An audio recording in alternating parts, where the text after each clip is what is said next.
from Atlanta. Where everybody outside the perimeter is now Ash.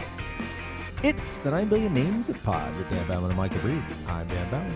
I'm using that ash to make a perfect smoky eye. So let's talk about some stuff. Nicely done. Oh, well, thank you. And yes, let us talk about some stuff. Spoiler alert. Big old spoiler alert. A Thanos-sized spoiler alert. Total Thanos-sized spoiler alert if you haven't figured it out already. We are talking about, finally, Avengers Infinity War. Yes, we are. And we have thoughts, and we have feelings. Feelings. The feelings. Now, we knew going in that there would be feelings. I was not prepared for quite the feelings. The only thing that kept me from literally like going into the car and crying for half an hour was knowing that there will be a part 2. Yes, there will be a part 2. And I have a theory about the crux of part 2, but let's begin at the beginning. I mean, the MCU has been setting up Thanos for a dozen movies or more at this point. Wow, it's like they took the time to build story and character and a large arc. Exactly, instead of rushing into shit to try to cash in and catch up with another. How odd. I know. For them to do that. I know. I mean, they went ahead and planned things out and yes. And just a tip to DC. You got some good properties, but at least now and for the foreseeable future, you're Pepsi.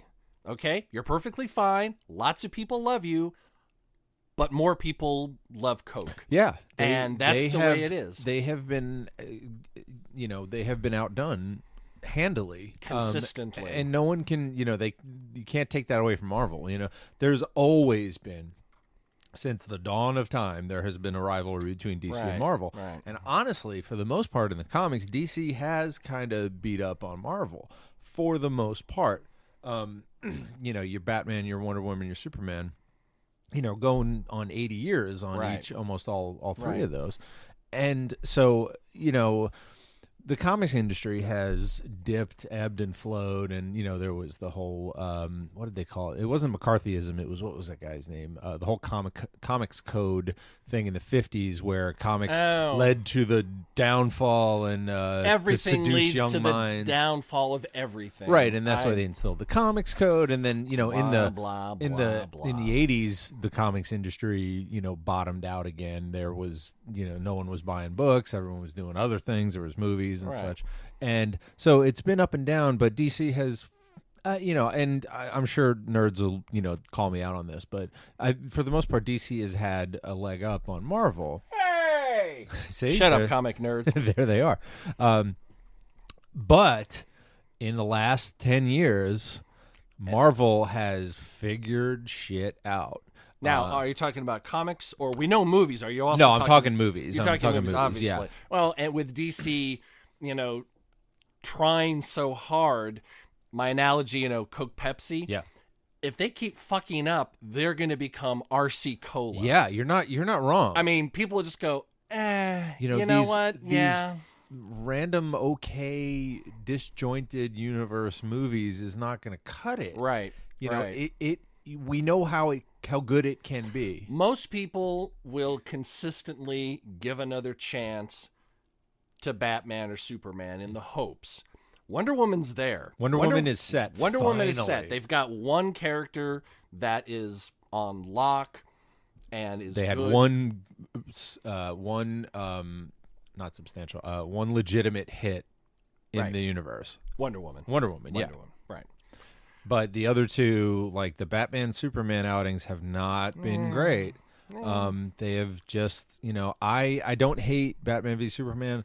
It's just, it's like, it's so messy. The way I judge things is that when I walk out of the theater, do I think to myself, "Ooh, I can't wait for the DVD," or do I walk out going, "Yeah, all right, that was fun. Glad I saw it." And for me, that has been almost every DC film. Yeah, I don't want to say ever, but in recent memory, I think the I think the last DC film that I was really excited about before Wonder Woman was the original Nolan Batman trilogy. Yeah. Quality stuff. Obviously Dark Knight is that's probably the one that was anticipated, that's the because best one. Yeah, because Batman Begins was actually good. It was like, okay, another Batman movie. Let's see how they do it, and it was actually pretty good. Yeah. It was actually really good. Right. And then the Dark Knight was the one that was like, here we go, we're ready, and it met expectations and surpassed It blew apart expectations. Right. But ever since then, ever since they've been playing catch up with Marvel, there just hasn't been. Wonder Woman was the one I was like, this is going to be good, I think. Because I think they put it in the hands of a director and a writer that respected the fans. Yeah, they just respected the character. They just did the process correctly. They let it be a movie. Right. Yes, it's got a little bit of a tie to the other one, but it's just its own movie, and they let a woman direct a movie about a female superhero. And what? Right? It worked for some weird reason. It's almost like they took a cue from Marvel, and it worked for them. Kinda, yeah. They in Wonder Woman. So getting off of DC, because we're here to talk about Infinity War. Yeah, so Marvel has been, as I said, they've been since the first Avengers movie, when at the first real post-credit scene, not really, but I mean the first major one, and Thanos after Iron Man, or what? After Avengers was where the first Thanos, Thanos one, where he turned and everyone in the theater that I was with looked at me and said, "Who's that?" And I went, "I don't know." Because I'm not a Marvel guy. And once I found out, everyone was like, oh, it's Thanos, and it's the Infinity War and Infinity Gauntlet and all this stuff. But again, to be honest, I think they were very ginger with that, where they didn't say we're going to do this. They did that, and like, I think every movie they have done that since Iron Man. It's like the Avengers Initiative at the end in the post-credit scene with Nick Fury, and it was like, oh, that would be so cool. But it's like, but we don't have to. If this movie tanks, we just won't do it. Right. And I think they've kind of done that up until, I don't know. I think what they have is a grand arc, at least as far as the end of Infinity War, and have had it for a long time. And they're building along that arc and using the success or not, which in the case of Marvel films is always successful. Yeah, it's inevitable. It's like, okay, that did well. Okay, we're here, we're there, and they're building towards it. Whereas if they tease something at the end of a film that ended up not doing well, they can go, all right, we're going to reshape the arc a little bit this way. But it looks like they had a game plan, they stuck with it, and the opening weekend pretty much says that they were correct in doing the slow build, working it up, getting the fanboys into a frothy lather. And $250 million domestic opening weekend? Yeah. That's literally more than Justice League made total domestic. Yeah. Which is... And a lot more than A Wrinkle in Time, but that's another disappointment. Well, I think, going back to what you're saying, I think Marvel being under the Disney umbrella really did help all that, because there was there was kind of, I would think, less pressure. Once, I mean, I'm sure the first few movies, they were still on, because I'm not sure, when did they acquire them? Do you know? Do you remember? Oh, geez. Because I think 4 years ago, 5 years ago? Okay, so I don't know. So what happened with the two things that happened with Marvel that really got them to where they are now is they started Marvel Studios, which was, we're going to do it ourselves. Right. We're not going to license shit out. We're not just going to throw it out to whoever can take it, which is why they lost Spider-Man for a while. Well, that was because in the early 90s, they sold off as many character rights as they could to keep the doors unlocked, to keep the lights on, because the comics industry was shit. That's why they don't have Spider-Man. That's why they don't have Fantastic Four. That's why they only just got Daredevil back. That's why they many titles. They got Spider-Man back, but I'm sure it cost them a pretty penny. And it's still a co-pro. Sony still technically owns it. But let's look at it this way. I'm okay with Fantastic Four not being around because they suck. At least the movie iterations thus far. It's because it hasn't been Marvel. If Marvel Studios had them, they would do them properly. Are you saying they sold off the rights like done, the film rights. completely gone. It's not a license; it's a selling off. Yeah, they sold them off. That's why Sony still has it, and that's why they keep cranking out shitty Spider-Man movies. Because if they don't make a movie every so years, the rights revert back to Marvel. Much like how Spinal Tap has to poke its heads up every once in a while. Is that what it is? Yeah, that's why. That's a whole other can of worms. Right. So yeah.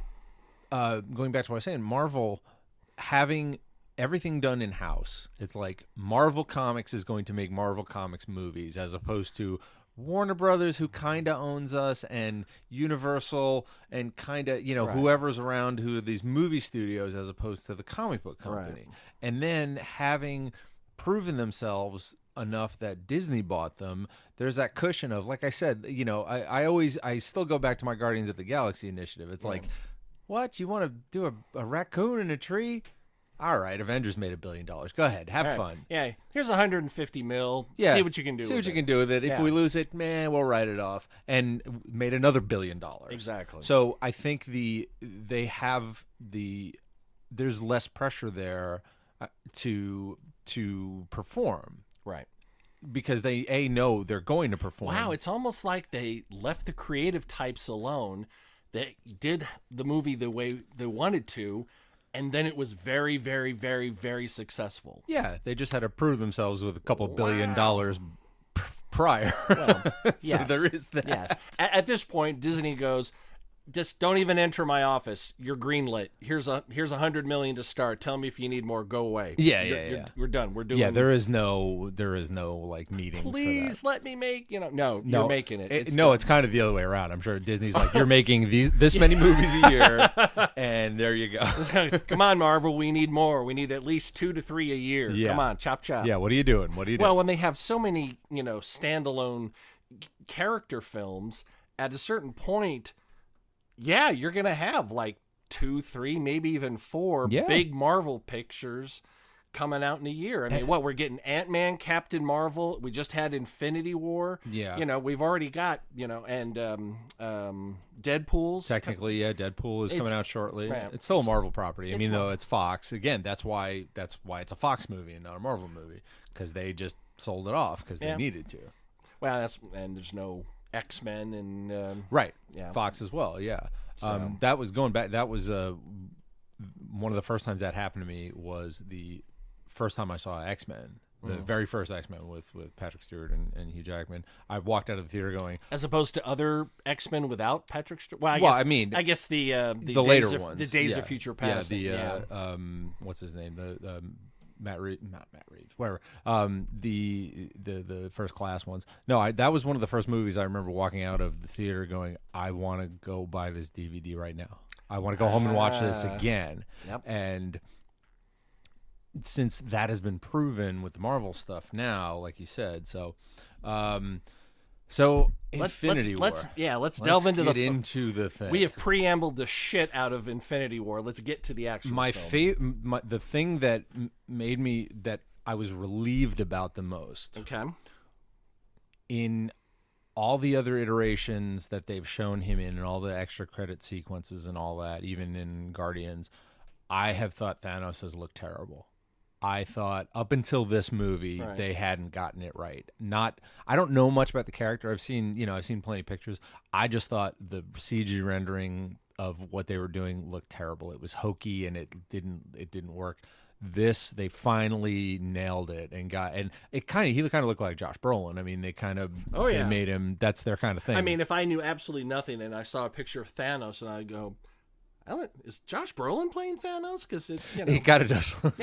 Which is fine. Yeah, well, he is. So which is fine.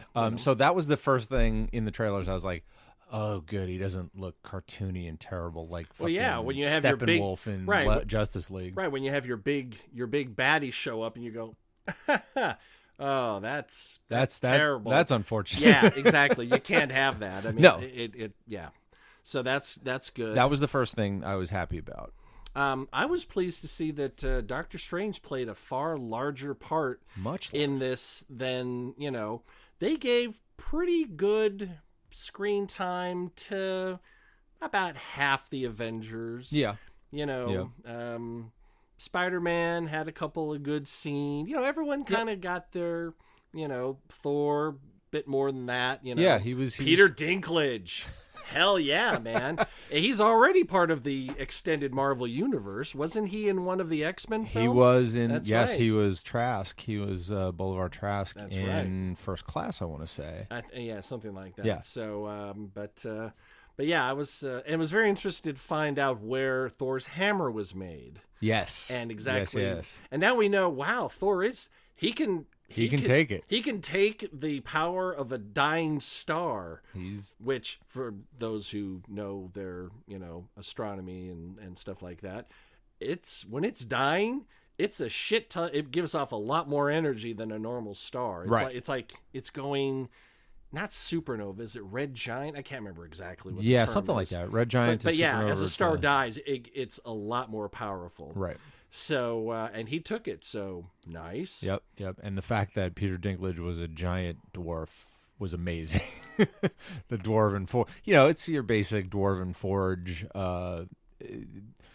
Tolkien reference. Yeah, when I saw it, I went, really? Is it the dwarf? But it's also Norse mythology as well. Exactly. Yeah. It lends itself nicely to the whole Norse mythology, Odin, Bifrost, Thor, Odin, the whole bit there. Yep. And okay, again, we're spoiling the hell out of it. Yeah.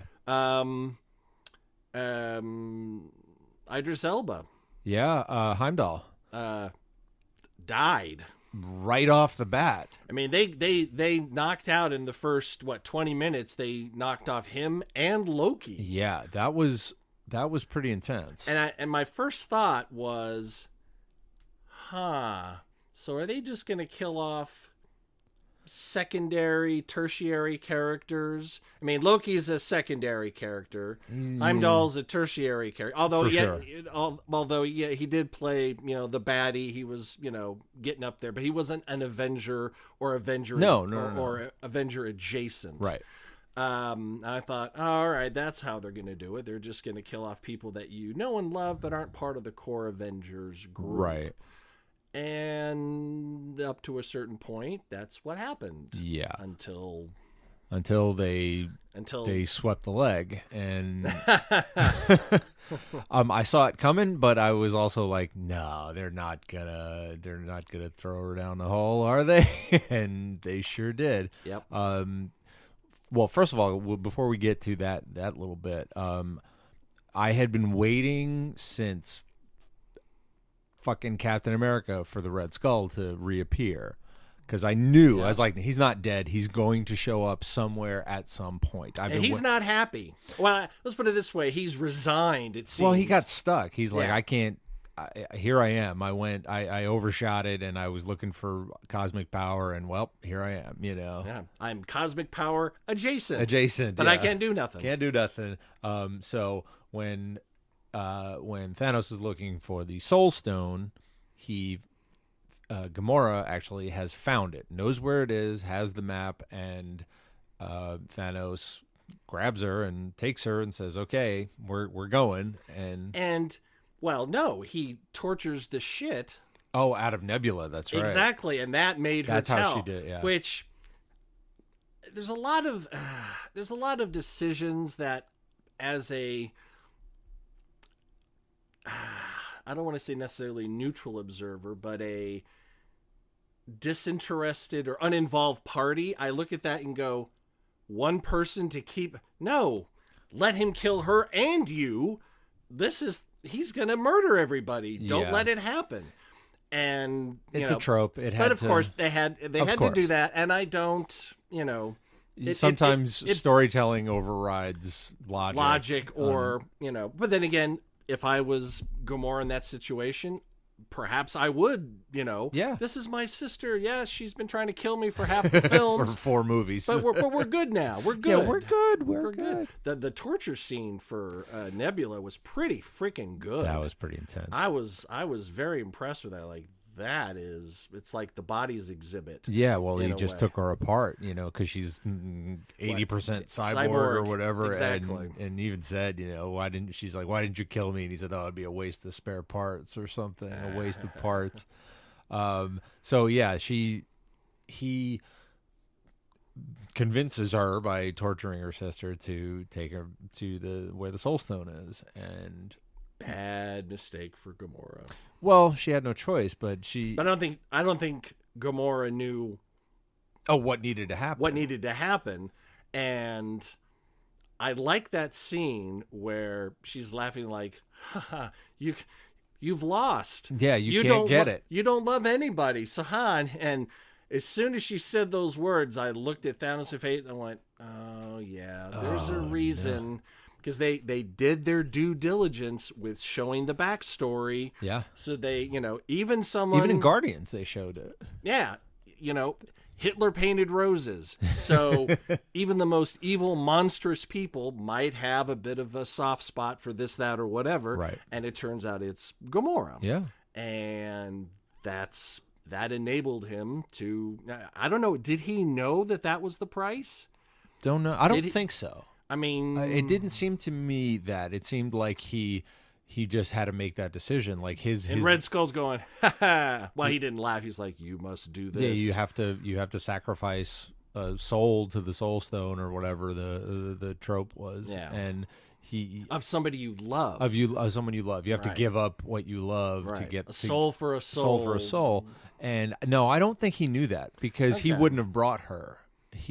I think he would. He? I don't think so. I mean, that's the whole thing. If you knew that what stood between you and your ultimate goal was, killing somebody you love, I'm guessing the number of people in the universe that he loves is probably one. Yeah. And so that was the only way to complete his goal. Right. So maybe I don't know. I'd have to watch it again. If he did know, he might have, he definitely would have brought her along hoping that there was a way to get around it, hoping that there was some way to, muscle your way through it or use the other stones to do it or whatever. Right. But if he didn't know, then the scene played like he didn't know. Yeah. Yeah. Because I think they set it up that way, yeah. But it was still tough. It showed, for lack of a better term, a human side. Yeah, absolutely. So let's get to the big overarching, over everything concept of Thanos' goal. Okay. He comes from a planet called Titan. Yes. And he warned everybody that you are overpopulating, there's not enough resources, and they said, go fuck yourself.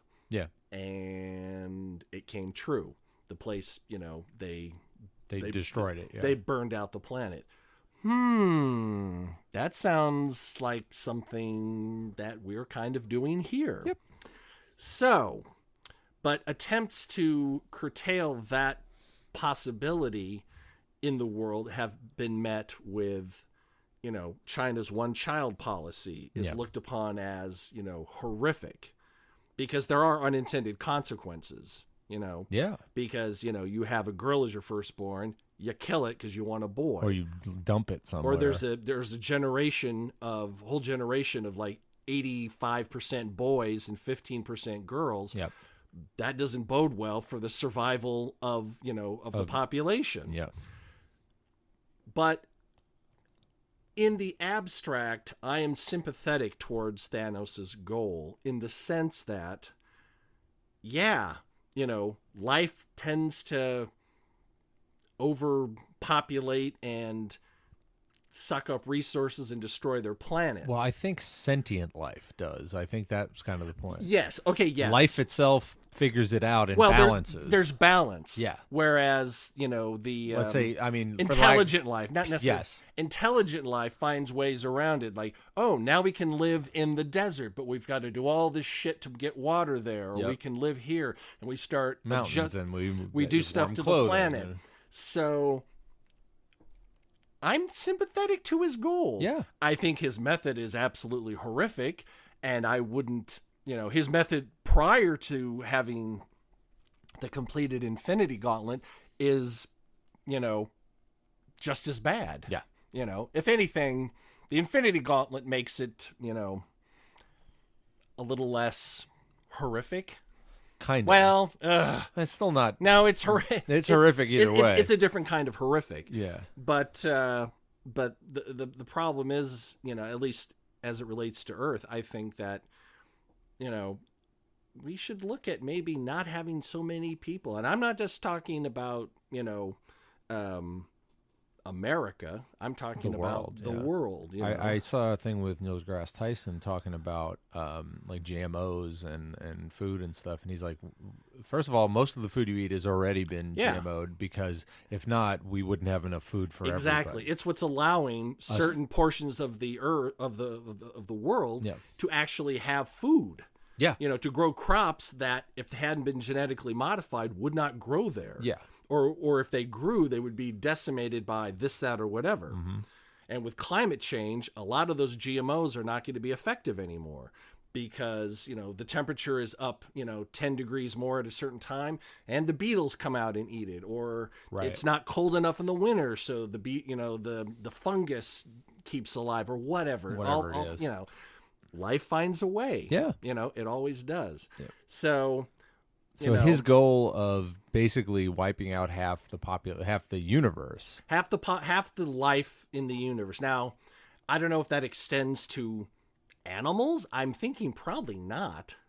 Don't know. They didn't get that deep into it. They didn't get that, technical. Probably just, for lack of a better term, people. Well, we are the worst. Yes, we are absolutely the worst. But I mean, even like this planet did just fine before interplanetary people. Yeah, exactly. And that's his goal, and he had to get the Soul Stone. He has to toss Gamora off a cliff, basically. And I was like, wow, they fucking did it, didn't they?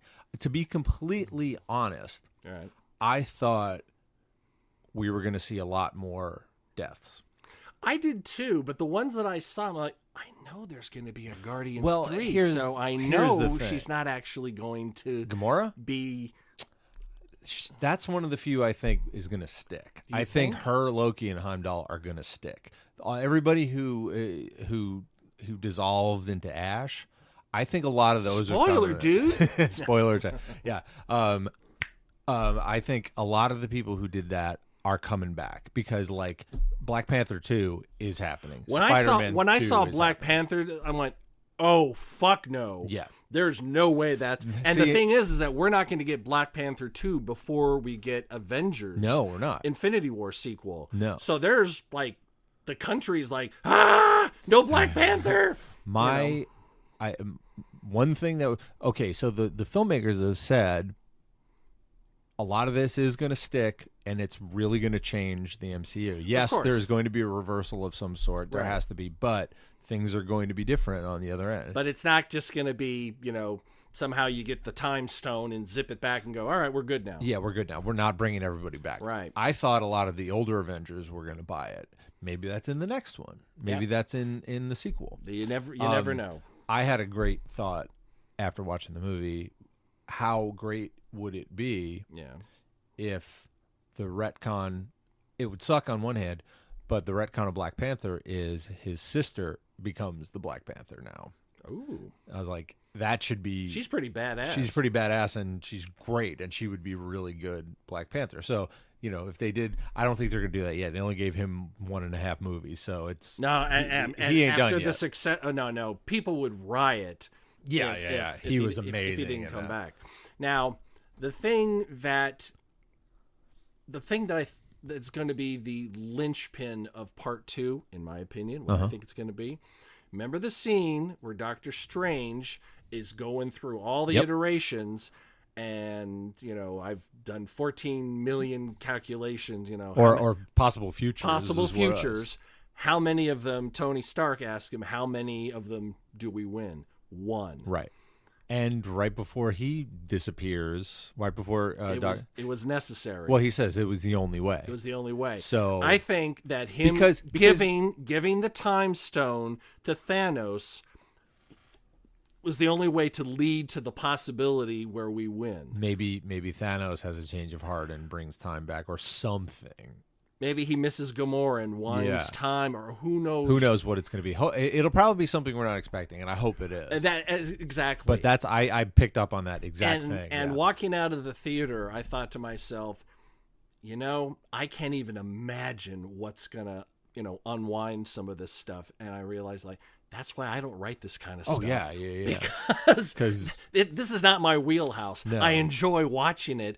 The magic sword of, I don't. Yeah. It's not my thing. Yep. But I'm dying to find out. Yeah. And I really I got pretty pissed off. I thought for sure part 2 was going to be in December. No.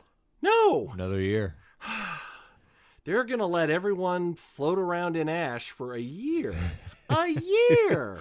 Well, here's the thing about that. There are 2 movies coming out, at least 2 movies coming out before that. We got Ant-Man and the Wasp. And we got Captain Marvel. Now, did you watch you saw the post-credit scene, of course. Of course. Yeah. Well, whose logo is that?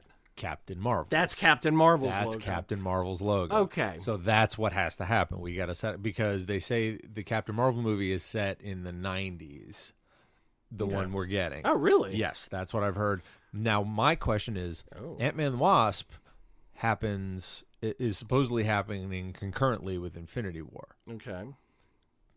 At the end, do we get ashy people, or do we get an end? Maybe. I don't know. So we'll see that in a couple of weeks. Basically, if they are able to bring Captain Marvel, into, because Captain Marvel is going to be in the second part of Infinity War. Yes, absolutely. They've said that she's going to be a key player. She has to be. Right, exactly. Yeah, because she's one of the few that are left that are left, and she's actually crazy powerful too. Oh, nice. Yes, yeah. Captain Marvel is a badass. Totally.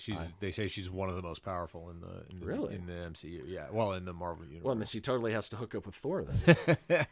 That was a great moment. They'd have such beautiful babies.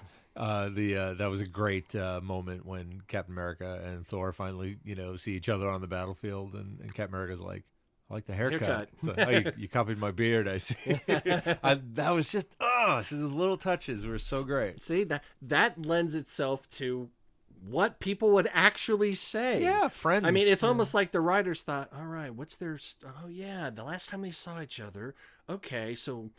Yeah, they thought about it rather than, hey, all right, let's fight, Yeah, and they actually let a lot of on-screen, like, improv into the movies. Good. Like the one scene with where Peter Parker said something and Tony Stark said, shut up, adults are talking. That was just an off-the-cuff by Robert Downey Jr. And they said, spoilers, Peter Parker's death scene, he improv'd that whole thing. His little Doctor Who, like, I don't want to go and I don't feel good. I don't feel good, Mr. Stark. They said that was just Tom Holland riffing, and it was so powerful. They're like, yeah, that's what that's got to be. Yeah, because sure. I just went, Gamora's dead. All right, that sucks, Loki's kind of a dick, but, but when Spider-Man, when Peter Parker started going, I was like, ooh. The two, like, gut punches that have come after the movie, okay, a lot of analysis of the movie and stuff. People feel they showed Peter Parker's like spider sense in the beginning of the movie when he knew something was wrong. People are saying that the reason he kept saying he didn't feel good is because his spider sense was going crazy because he knew he was about to die, and he was just like basically in complete hell in his own head. Right. Okay. And the other one was, somebody asked James Gunn on Twitter. They said, because Groot passed, Groot ashed away. Well, son of Groot. It has been established that Groot did die. Right. In the original, that first Groot. Right. But this Groot, Rocket was running up to him and he said, "I am Groot," and then ashed away. And somebody asked James Gunn, what did he say? What was that "I am Groot"? And he said, what he said was Dad to Rocket. I was like, oh God. It just makes it that much worse. God damn, man. Damn it, James Gunn. Well, we know there's going to be a third and probably final standalone Guardians film. At least another one. Yeah, that's definitely happening. And I mean, maybe you could not have Gamora. I'm wondering if they do it. I think her and Loki, Heimdall for sure. I think her and Loki are definitely going to stick. And I think we're going to lose more. I think, like I said, I think we're about done with Loki. Loki's done. But I think a lot of those actors are done too. Right. Well, Chris that's Evans, the reason. I think he's going to buy it. He'll sacrifice himself in some major way because I know other characters have taken over the mantle of Captain America in the comics, right? And that we have a whole long line of people who could take over. Right. I think. I'm wondering if RDJ is going to hang it up or not. I think he might say, "I'll stick around, but only for cameos from here on out." Possibly, which would be good. And let's face it, having in the Iron Man suit, he doesn't have to be there. Right. They could show him, he could do like a day's worth of, talking in the suit. In the head, in the glasses. Just like, all right, here's your 70 lines. You got to say it in the suit. They just film him in the suit. All right, you're done. We're good. In the comics, they've actually, only in the last couple of years, there's a new quote unquote Iron Man, and it's like a young African American girl. Oh, cool. Who's running around in the suit. Here's the thing. It's not like he has special innate powers within him. No, he's just a smart aleck who has a cool suit, knows how to use it. He knows how to build stuff. You can train anybody, or you can just sit in a house and send your stuff off to go fight for you. Exactly. So it's not like RDJ is indispensable. Well, he kind of is, really. He's such the linchpin, but I don't know. Let's put it this way. Iron Man the character could survive and do just fine without Tony Stark in the suit. Right, totally. But yes, he brings a lot to the show. I mean, a lot. He is the central point. Yeah. Like I said, Chris Evans is going to buy it. He's done, I'm sure. I think Hemsworth might be hanging it up too. Yeah. I think they're making way. I'd kind of like to see what they do if once lose some of the actual characters. Again, I think it's going to happen in a different way. I don't know. I really don't know because I didn't read Infinity Gauntlet. I didn't read Infinity Crisis, whatever it's called. I don't know if you saw Bernie's post and said, I don't know why everyone's bitching about spoilers. Infinity War has been out for 27 years. Yeah. And I went, Good point. But it isn't the same. Right, exactly. And that's the thing. You can read, I think it was called Infinity Gauntlet in the 90s. I think so. I think the whole saga is called Infinity Crisis, but I might be I might be wrong about that. You can read that and go, all right, maybe you've got over half the story, but it's not going to be exactly as it, it never is. For one thing, for sure I know one of the main characters, because I've talked to some people, one of the main characters who helps resolve whatever has not even been introduced into the MCU.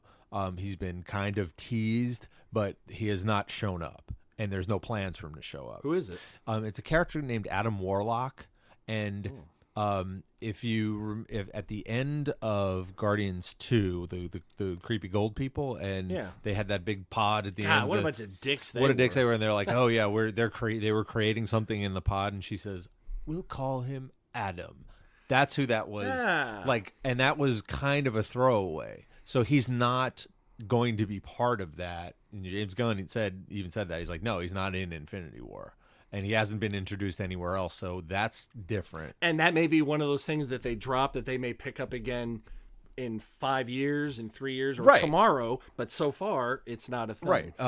I was talking to my boss today, and he's a comic book guy, and he read, he's like, oh, did you read Infinity War? I was like, no, I didn't. And we were going back and forth between, he's like, well, this is different and that's different. He said it wasn't like Thanos' whole plan really wasn't a benevolent, conservationist thing. He was obsessed with death, like the actual incarnation of death. And he said he thought that's what it was going to be. And Hela was going to show back up, that Cate Blanchett was going to show up. And that was going to be the impetus of the whole thing. That didn't happen. But I said, my point was, the comics are the comics, but this movie's got to tie into the MCU, so they have a little bit of license to do a different story, do the same framework but different details. And I think the motives for Thanos in this and the way they presented him in the I'm going to kick your ass scenes really made you go, yeah, he's evil, but yeah, They're getting good at that. I mean, that's exactly how. And really, you either have to, in my opinion, have someone so utterly evil that it just you want them to. It was be like just, Gila, like exactly in Ragnarok, or you have one that is conflicted. Yes, they're evil, but there's something, and that it engages your emotions one way or the other. Yep. And Thanos definitely is the latter of the two. Yeah, they did some evil, but they perfected that with Killmonger in Black Panther, because it was like his methods were extreme, but he wasn't wrong with anything that he was saying. Yep. He won the kingship exactly, and fair and square by the rules. Same thing with Thanos. Yeah. Like I said, I'm not unsympathetic to your goal, but there isn't a way to do that without killing a whole bunch. Yeah, of people. see, that's the thing, and of course, the end result is a good idea, but there's only one way to get there. Exactly. If you could get to that and nobody have any memory of before, then perhaps. But that's not. Why the don't way you it make works. twice as many planets? That'll solve the problem the same way. Hey, if you have the Infinity Gauntlet, maybe he can do that. Maybe you could I have solved the problem. Yeah.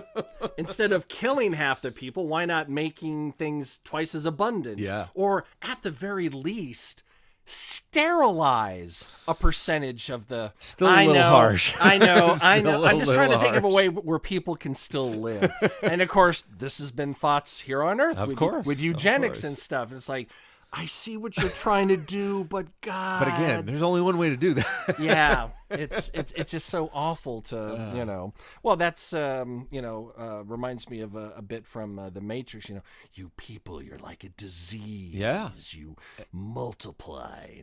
I'm like, yeah, you're not wrong. We kind of do. I mean, we're at what 7 billion on the planet, and they say within 20 years we'll be at like 12 billion. I'm just space and resources. I'm very glad I don't have children because if you have children, you can't say, well, I'll be dead before it gets really bad.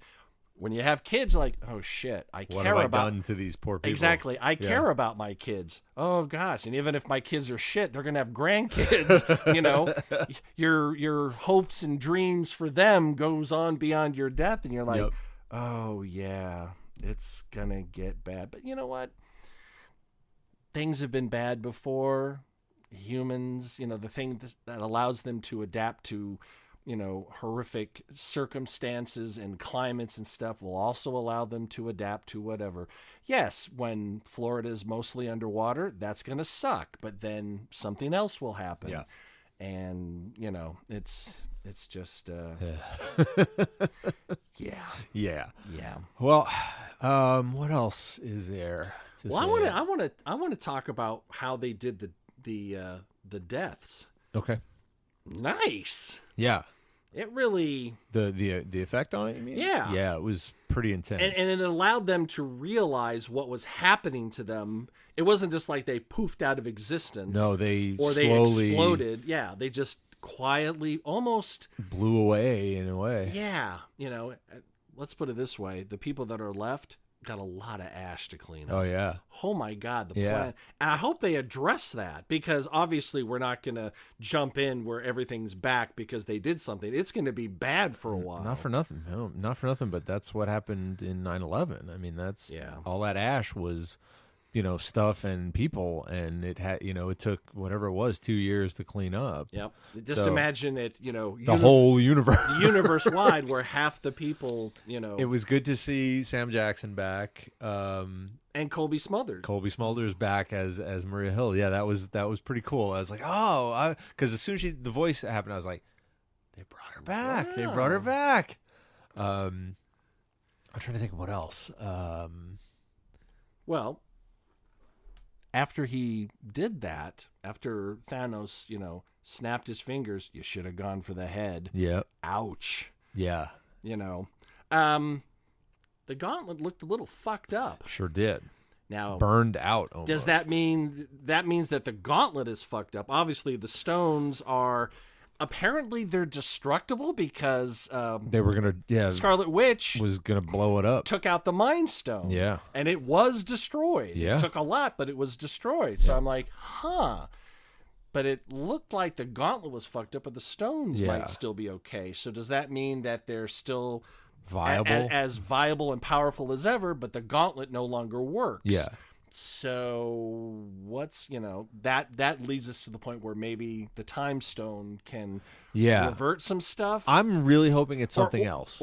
Yeah, because that would be too simple. It's too easy. Like, we've got the Time Stone. Go back. Doop, and now we're back. Right. And the thing is that some of the deaths are going to stick. So maybe the Time Stone is damaged and it can only do so. I mean, I hope it's something else. Yeah, maybe it's the Reality Stone that he just has to reweave things. Because Time Stone is a little too easy. It would be kind of a cop out. Well, it's kind of like in Doctor Who. You've got a fucking TARDIS. time machine. Yeah. It's like, oh, this horrible thing happened. All right, let's get in the TARDIS, go back and fix it. Fix it. Yeah. And apparently that's no. There are rules. There are rules, except when there's not rules. When there's not rules, yeah. Exactly. Except when we change the rule. Exactly. Yeah. I was definitely interested in that final scene before the credits. Yeah.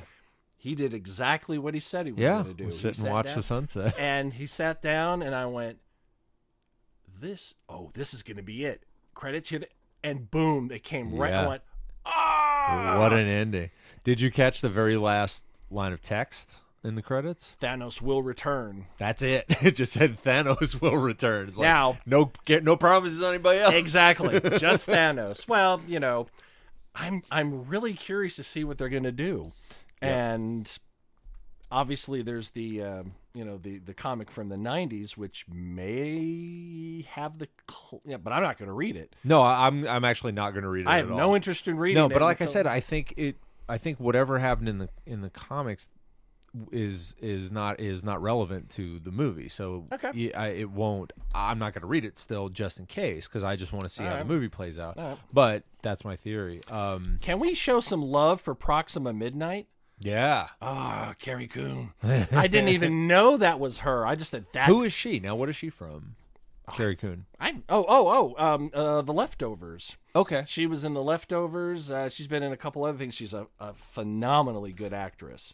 I mean, like, really It's good. funny when the scene with Vision and Scarlet Witch and Proxima and the other two guys were going at it, I was like, meh. And then all of a sudden the train flew by, and then Boom. There was that guy, and I was like, holy shit. And then once Falcon and Black Widow showed back up, I was like, oh, then it was really cool. Yeah, that was some good. That was some good fight. stuff. Yeah. And of course, I don't remember the character's name, but the lead Thanos. Baddie. I had it written down. I can't remember what his name was. I can't keep. The only reason I know Proxima Midnight because in the credits I went, who is that person? I know it's Carrie Coon. Yep. I looked and went, Proxima Midnight. Who the hell is that? I don't know enough of the comics to know who that is. It's his horseman, basically. It's Thanos' death squad. Right. But I mean, I don't know what the backstory of Proxima Midnight, and of course now I'm sure there is one in the comics, but I mean, just the few lines of dialogue are just like, that chick is badass. Yeah, and I like it. Yep, I like it a lot. So. Now, a lot of people are saying that kind of the real villain of the piece, or at least the cause of the problem, was Star-Lord. Well, he's not the cause of Thanos. He prevented the gauntlet from being taken off. They almost had him. I mean, Mantis, I was like, she can put a fucking Celestial to sleep. I mean, I was waiting for that when they opened the portal and dropped her on his head. Yeah. I was like, that's brilliant. Let's do. And they almost, like, with Iron Man and Spider-Man pulling, and Doctor Strange pulling on the damn gauntlet, they almost had it off of him. They did. Almost had it off him. And well, there's been a couple of times, on Nowhere where she, where Gamora cut his neck. I went, there's no way it could be that easy. Yeah. Well, that was just him fucking of course, with reality. The reality, exactly. But I went, yeah. He's faking. He's doing something. Yeah. And he wasn't doing what I thought he was doing. I didn't know about the Reality Stone thing. And I'm like, oh, okay, that's pretty. And people were like, oh, why didn't Doctor Strange just reverse time and do that. I think his whole game was keep it hidden wherever it was in the ether and not have it in the Eye of Agamotto. Right. So that's why he wasn't fucking around with time. He was just using magic. Right. And because when he produced it for Thanos, he plucked it out of the air. Yeah, exactly. Instead of it wasn't in his thing anymore. But that was tough. What's the word? The not writer, but what I would have liked to have seen, almost was. All right, nerd boy, tell the writers what they did wrong. They played a little too far into the cliche. I almost think it would have been better if it was Nebula that fucked it up.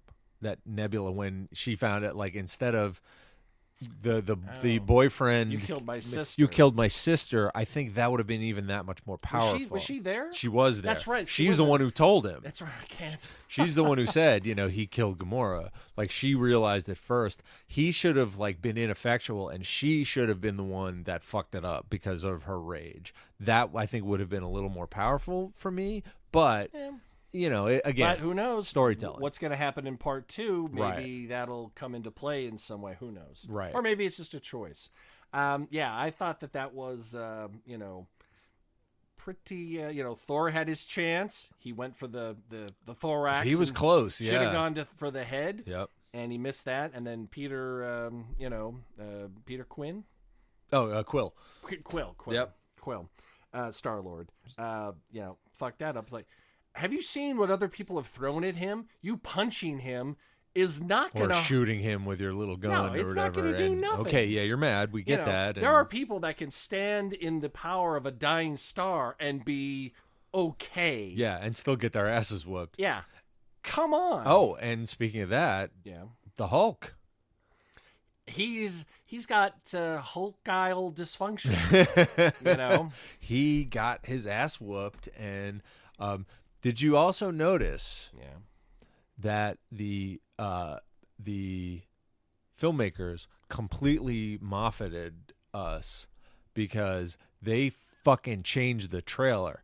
In the trailer, the Hulk is in Wakanda, not the fucking Hulkbuster armor. Oh, really? You watch the trailer, the Hulk is there. So they're like, yeah, we kind of changed that to fuck with people, like to not give away that whole thing. I was like, motherfucker. Well, good for them. Good for them. I'm glad they did that. Yeah. I'm glad they did that because they said, there's been a pattern of the Hulk emerging at the end and winning, and we didn't want to do that. We didn't want to just, okay, here he is, and now he's going to start beating on people. And the whole, come on, no, he would get green for a second and go, no, and he's talking with his inner Hulk. Yeah, that's a dynamic I haven't quite seen. They said before. we wanted Banner to actually be the hero for once and not the Hulk. Well, as much of a hero as he can be before he gets, whooped up on, but destroyed. That was a great thing. All right, you big green asshole, I'll do it myself.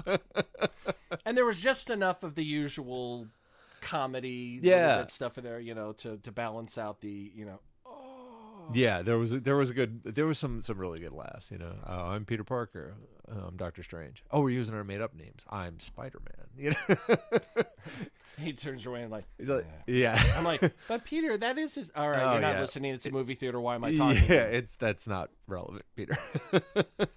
Well, I'll tell you one thing that I definitely want to see in part 2. Remember my love of Proxima Midnight? Yeah. Okay. What I want to see is for her to not be dead. Okay, because let's face it, if some Avengers could come back, some of the baddies could come back. Yeah, totally. I don't know how they're going to do it with selective turning back. I don't know, but she could come back, and I want to see her team up with medication time.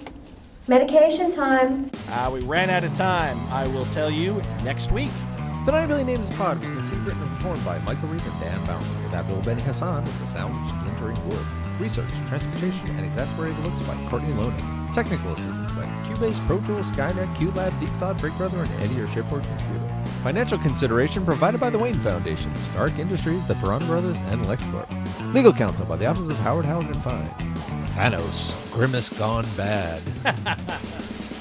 Our intro music was written by Tim Akers. This podcast is sponsored by Deep Shag Records and is a production of Audio Primate. Throw us a couple stars on iTunes while you're here. Listen, watch on YouTube, listen on SoundCloud, stream us on Stitcher, like us on Facebook, follow us on Twitter, or email us, comlink@billionpod.com. Until this happens again, I'm Dan Bauman. I'm Michael Reed. Hello, Z.